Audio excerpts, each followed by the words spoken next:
안타까운 사연입니다. 이 조은누리 양 실종 9일째, 실종 30분 직전의 사진, 그러니까 마지막으로 우리 누리 양이 포착된 그 사진 30분 전입니다. 실종 30분 전에 그 마지막 사진이 공개가 됐습니다. 그 사진 함께 보시죠. 자, 바로 이 사진입니다. 조은누리 양이 실종 30분 전에 냇가로 보이죠? 물이 좀 얕게 찰방찰방 있고 주변에 아이들도 좀 있고 다른 등산객들도 많이 있습니다. 조은누리 양이 우두커니 지금 저곳에 서 있는 모습, 이 모습이 공개가 됐습니다. 아직까지 우리 특공대까지 투입했지만 누리 양을 찾을 수가 없어서 지금 이 사진 공개해 드리는 이유는 우리 국민적으로 좀 도움이 필요합니다. 우리 돌직구쇼 시청자 여러분, 전국에 계시고 또 해외에도 계신데 이 사진 보고 우리 은누리 양을 좀 찾을 수 있도록 여러분들께서 혹시 이 주변에 계신 분이 있다면 한 번쯤 다시 한번 이 사진을 좀 주목해서 봐주시기를 부탁드리겠습니다. 누리 양의 실종, 커지는 의문점 3가지 준비했습니다. 함께 보시죠. 오전 11시 20분 조양 어머니 친구의 아들이 지금 뒤쫓았다는 얘기가 오늘 새롭게 나왔어요. 초동생 2명이 조양을 뒤쫓았지만 물놀이 장소에 도착하니까 이미 누리 양이 자취를 감췄다는 거예요. 40분 만에 어머니랑 이별하고 40분 만에 흔적 없이 실종이 됐고 그 30분 직전에 사진이 방금 보셨던 그 사진입니다. 첫 번째 의문점입니다. 과연 누리 양이 길을 잃었을 가능성. 조양이 내암리 냇가를 3-4번 찾는 경험이 있다는 거예요. 그렇기 때문에 어머니도 내려가 있어라고 내려가 있어라고 얘기를 할 수 있었던 것 같아요. 그리고 하산한 중간 지점에서 물놀이 장소까지는 사실상 길이 하나뿐이었다. 중간에 셀 수 없었다. 외길뿐이었다. 3-4번 왔었던 장소다. 그리고 주변에 사람도 많았다. 40분 만에 초등학교 2명이 뒤쫓았다. 길을 잃었을 가능성은 희박하다는 얘기가 나오고 있어요. 두 번째 의문점. 폭우에 떠내려갔다. 지난 25일 폭우로 불어난 강물의 실족 가능성이 제기됐는데 이 소방구조당국이 댐까지 수색했지만 조양을 발견할 수 없었다. 그리고 산세가 험해서 접근이 어려운 지역 위주로 지금 수색 범위를 확대하고 있지만 조양이 실족했을 가능성은 현재로선 좀 희박한 건 아니냐라는 얘기가 조심스럽게 나오고 있어요. 세 번째 의문점. 그렇다면 이게 단순 실장이 아닌 가능성에 대해서도 얘기가 조심스럽게 나오고 있어요. 조양의 아버지는요. 아이가 말을 느리지만 의사소통이 원활할 정도로 인지 능력에 큰 문제가 없는 편이다. 그렇다면 어떤 무언가의 범죄에 노출될 가능성도 현재 조심스럽게 나오고 있는 상황입니다. 이 교수님, 네. 경찰학과 교수님이시잖아요. 네. 다양한 실종 사건도 한번 접해보셨을 텐데 이 조은누리 양의 실종 도대체 이게 상식적으로 잘 설명이 안 돼요. 내려가는 그 물놀이 장소까지는 외길이었어요. 외길. 그렇죠. 더군다나 지금 그 열화상 카메라와 그 수색견 등을 동원해서 수색을 하고 있습니다. 그런데 그 멧돼지 등은 그 포착이 되어 있는데 다른 것은 포착이 안 되어 있는 이런 점에서 보게 되면 그렇군요. 산을 이미 떠난 것은 아닌가 이런 추정이 일단 가능한데요.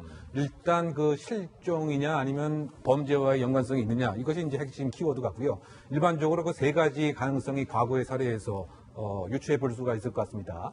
이곳을 익숙하게 알고 있는 일정한 등산객이 범죄의 목적을 갖고 유인했을 그 가능성, 그러다 본다면 차량을 이용을 해서 다른 곳으로 갔을 가능성이 있지 않느냐, 또는 이 지역에 일정한 목적상 자주 출입할 수 있는 일정한 업체가 있다고 한다면 역시 범죄의 가능성이 있는 것은 아닌가 이렇게 추정이 되고요. 더군다나 유인하는 방법과 14세 아이가 좋아하는 소재를 잘 알고 있는 이런 가능성이 하나 있다고 한다면 그것이 아니라고 하면 간혹 가다 보면은 가출을 하는 경우도 왕왕 있긴 합니다. 즉 여러 가지 본인이 생각하는 돌파구, 회피구를 찾기 위해서 그 내용은 가족은 잘 모를 수도 있습니다. 그러면 일정한 기회가 왔을 때 가출하는 상황도 우리가 한번 상정해 볼 수가 있을 것 같고요. 여러 가지 지금 가능성이 대비해야 된다는 말씀이죠. 가능성입니다. 그것이 아니라고 한다면 이제 그 사고의 가능성인 것이죠.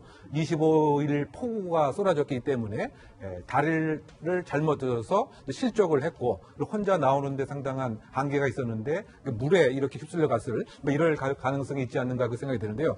결국 그 실종 수사는 처음 하루 이틀이 아주 중요합니다. 그래서 사실은 좀 아쉬운 대목이긴 합니다만 빨리 엠버 경보를 발동을 해서 엠버 경보를 하는 것은 실종 수사의 그 초동 조치입니다. 즉 인상착의, 혹시 가능한 차량을 고속도로 톨게이트에서 막는다든가 또는 문자 메시지로 이러한 인상착의가 있는 아이를 보면 빨리 정보를 제공해 주세요. 이런 그 엠버 경보 제도가 실정법에 있음에도 불구하고 사실상 실효화되지 않았던 이런 문제가 상당히 아쉬운 것인데 어쨌든 지금 8일이 지났지만 결국 시민의 그 제보가 지금 절실한 이런 상황이 아닌가 또 생각해 봅니다. 지금 특공대까지 도입됐고 드론을 이용해서 열화상으로 탐지를 하고 있지만 흔적조차 없다. 댐에서도 흔적이 보이지 않고 있다. CCTV 수사도 제가 지금 하고 있는 것으로 알고 있는데 아직까지 없다. 여러분들의 제보가 절실한 상황입니다. 손수 변호사님, 네.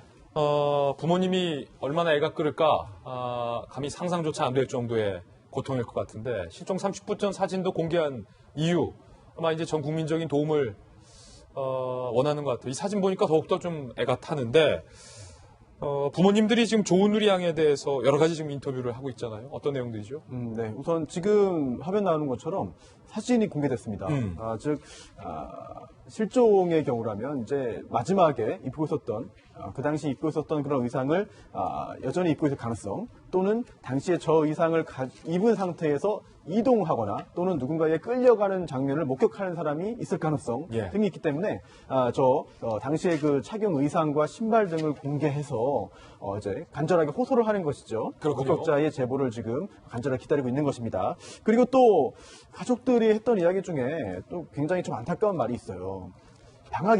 이번 방학이 끝나면 휴대전화를 사주려고 했다. 아이고, 좀 진작 사줄 걸. 네, 그런데 이걸 사주지 못해서 안타깝다라고 말했는데 그 의미가 두 가지입니다. 첫 번째는 본인이 필요한 그런 물건이었는데 그 부탁을 요청을 들어주지 못해서 안타깝다는 점. 또 두 번째는 휴대전화, 특히 스마트폰이 있었다면 당시 어떤 일이 생겼어도 쉽게 찾을 수 있지 않았을까. 위치 추적도 가능하니까. 그렇습니다. 예. 그게 마치 방학 끝나고 사주려고 했는데 미리 조금만 일찍 사줬으면 이렇게까지 상황이 악화되지 않았을 수 있었을 텐데 라는 안타까운 생각에 이런 말을 하는 것 같은데 네.